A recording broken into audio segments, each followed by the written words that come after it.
जय हिंद दोस्तों। मैं इनकेत कुमार बिहार कृषि कॉलेज सबौर भागलपुर से एग्री गाइडेंस के इस यूट्यूब चैनल में आप लोगों का स्वागत करता हूं। तो यूट्यूब पर बहुत सारे कमेंट आ रहे थे कि क्लास 11 का जो है चैप्टर के ऑब्जेक्टिव के बारे में बताइए।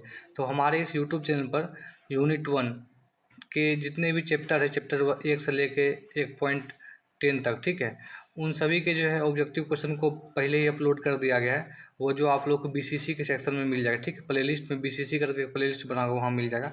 आज की इस वीडियो में हम लोग बात करेंगे चैप्टर 2 जो कि मृदा विज्ञान सॉइल साइंस के बारे में पढ़ना है कि उसमें से जो है किस किस प्रकार के ऑब्जेक्टिव क्वेश्चन है। और अगर आपका कभी भी एग्जाम होता है तो अगर आप इस ऑब्जेक्टिव क्वेश्चन को पढ़ के जाते हैं तो आपका 100% सभी प्रकार के क्वेश्चन को आप सॉल्व कर पाएंगे। तो बिना टाइम को गवाए हम लोग वीडियो में आगे बढ़ते हैं। सबसे पहला हमारा क्वेश्चन है कि किस वैज्ञानिक ने मिट्टी को पोषक तत्वों का भंडार माना है, ठीक है, यानी कि सॉइल जो क्या है उसमें मिट्टी में पोषक तत्व होता है। तो किस वैज्ञानिक ने कहा था? ऑप्शन है अरस्तु, लिविग, विटनी और रामानुजन, ठीक है। तो विटनी नाम के एक जो है प्रसिद्ध जो है मृदा शास्त्री थे, जो सॉइल साइंस के बारे में वैज्ञानिक थे, ठीक है। उन्होंने बोला था कि मिट्टी जो पोषक तत्वों का भंडार है, ठीक है। सॉइल क्या है? सॉइल क्या है? वो न्यूट्रिएंट है। ऑप्शन नंबर सी हमारा राइट आंसर हो जाएगा, ठीक है। आगे बात करते हैं हम लोग क्वेश्चन नंबर 2 की। क्वेश्चन नंबर हमारा जो 2 है वो है निम्नलिखित में से कौन पौधे की वृद्धि को प्रभावित करने वाला कारक है, ठीक है। यानी कि पौधा का जो वृद्धि होता है, अगर हम कोई प्लांट की खेती करते हैं, कोई प्लांट कहीं लगाते हैं, तो उसका जो प्लांट का जो समय के अनुसार जो वृद्धि हो रहा है, ठीक है, जो ग्रोथ हो रहा है, वह वृद्धि किस किस कारक पर डिपेंड यानी कि निर्भर कर रहा है? जलवायु संबंधी कारक, मृदीय कारक, जीवीय कारक, सभी। देखिए, कोई भी जो पौधा होता है तो वहाँ का जो जलवायु होता है, पौधे की वृद्धि पर उसका भी असर होता है। मिट्टी पर भी असर होता है। अगर मिट्टी में अगर पोषक तत्व अधिक है तो पौधा जो है समय पर ग्रो करेगा, समय पर उसका सब कुछ होगा, ठीक है। मिट्टी में अगर जो है सूक्ष्म जीव, बैक्टीरिया हो, एक्टिनोमाइसीड हो, फंगी हो, जितने भी जो है सूक्ष्म जीव होते हैं जो पौधे की वृद्धि और विकास में सहायता करते हैं, वो अगर हैं तो पौधे की वृद्धि और विकास अच्छा होगा। इसका आंसर हो जाएगा डी, ऑल ऑफ दी, यानी कि इनमें से सभी। आगे हम बात करते हैं नेक्स्ट क्वेश्चन की। मिट्टी में ऑक्सीजन की मात्रा होती है 20.3%, 79.01%, 69.3% और 0.15 से 0.65%, ठीक है। तो ऑप्शन नंबर हमारा ए जो राइट आंसर हो जाएगा 20.3%, ठीक है। अगर आप लोग को आ रहा है तो आप लोग को यह कमेंट करना है कि जो है वायुमंडल में ऑक्सीजन कितना मात्रा में पाया जाता है, कितना परसेंट पाया जाता है। आगे बात करते हैं हम लोग अगले क्वेश्चन की। अगर अभी तक आपने इस वीडियो को लाइक नहीं किया तो फटाफट वीडियो को लाइक भी कर दीजिए और इस चैनल को सब्सक्राइब भी कर लीजिए। अगला क्वेश्चन है मिट्टी में नाइट्रोजन की मात्रा होती है। पहला ऑप्शन 20.3%, 79.1%, 69.3% या 0.15 से 0.65% तक। तो अगर हम बात करें नाइट्रोजन की तो वह जो है 79.01% होता है। मैं जो भी क्वेश्चन बता रहा हूँ, जो अभी जो है मैंने कुछ दिन पहले जो है बिहार बोर्ड क्लास 11 का जो है कृषि विज्ञान का प्रीवियस क्वेश्चन पेपर को अपलोड किया है। तो उसमें जो है यही सब क्वेश्चन थे।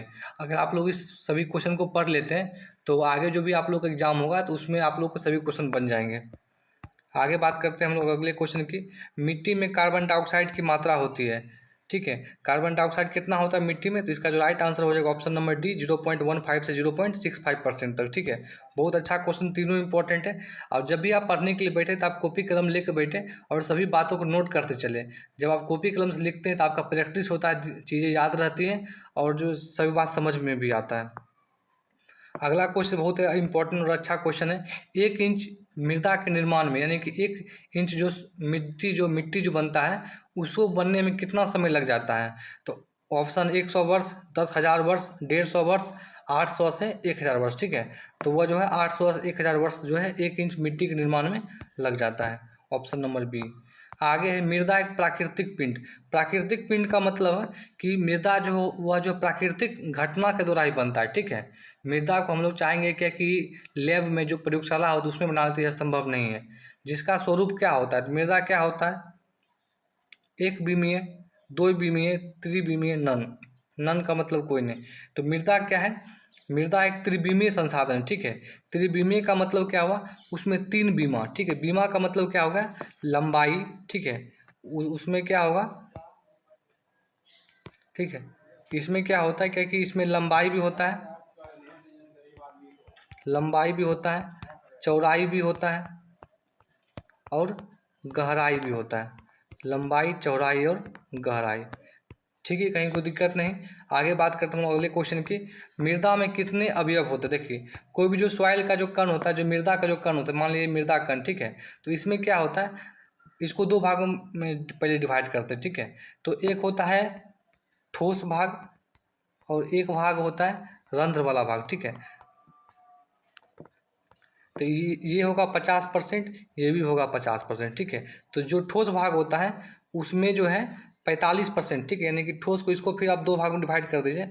जो ठोस वाला भाग है तो उसमें जो है 45% और 5%। ठीक है, 45% क्या होता है, अकार्बनिक पदार्थ, यानी कि जिसको पोषक तत्व बोलते हैं, अकार्बनिक पदार्थ।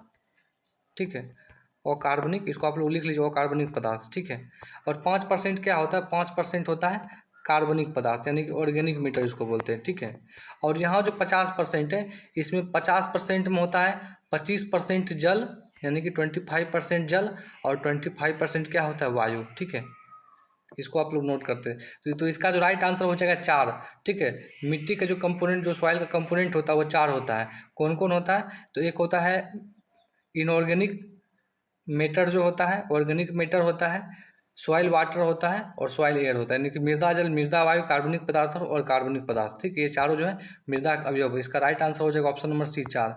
अगला क्वेश्चन है, एक आदर्श मिट्टी में आयतन के हिसाब से, ठीक है, आयतन के हिसाब से कितना भाग ठोस होता है? मैंने अभी बताया था, ठोस बोलेगा तो 50% ठोस। ठीक है, यानी कि ऑप्शन नंबर सी जो हमारा राइट आंसर हो जाएगा। ठीक है, आगे बात करते हैं कि एक आदर्श मिट्टी में आयतन के हिसाब से कितना भाग अकार्बनिक पदार्थ, ठीक है, यानी कि इनऑर्गेनिक मैटर कितना होता है, तो वो होता है 45%। ठीक है, कार्बनिक पूछा जाए तो हो जाएगा 5%।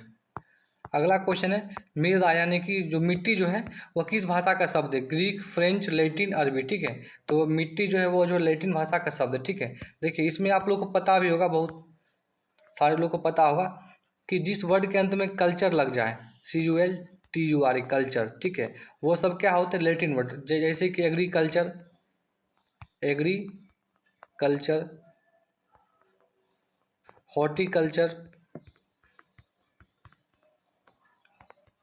फ्लोरिकल्चर, ओलेरिकल्चर, और बहुत सारे वर्ड आते हैं। ठीक है, और जिस वर्ड के अंत में क्या लॉजी लग जाए, LOGY, लॉजी लग जाए, वो सारे वर्ड ग्रीक वर्ड, जैसे कि जैसे कि हो गया आपको इडेफोलॉजी, ठीक है, साइकोलॉजी, बायोलॉजी, और भी बहुत सारे वर्ड आते हैं जिसमें लॉजी लग गया, वो ग्रीक वर्ड हो जाएगा। ठीक है, तो यहाँ सॉइल साइंस के बारे में पूछा गया था, तो सॉइल साइंस जो लैटिन भाषा का शब्द है।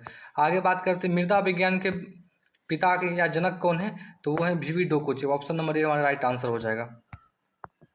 आगे है, एक आदर्श मिट्टी में आयतन के हिसाब से क्या पूछ रहा है, कार्बनिक पदार्थ। ठीक है, कार्बनिक पदार्थ कितना होता है, 5%।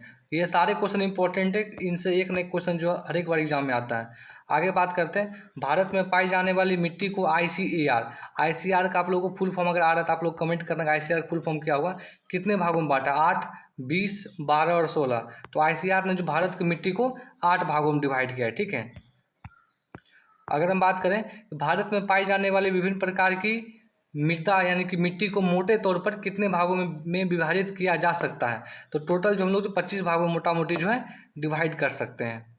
ठीक है, ये भी बहुत अच्छा क्वेश्चन है। तो आज की इस वीडियो में इतना ही। अगर ये वीडियो आप लोग को अच्छा लगा होगा तो आप लोग कमेंट कीजिए, हम आप लोगों के लिए इसी प्रकार का वीडियो और भी आगे लाते रहेंगे। वीडियो को देखने के लिए बहुत बहुत धन्यवाद।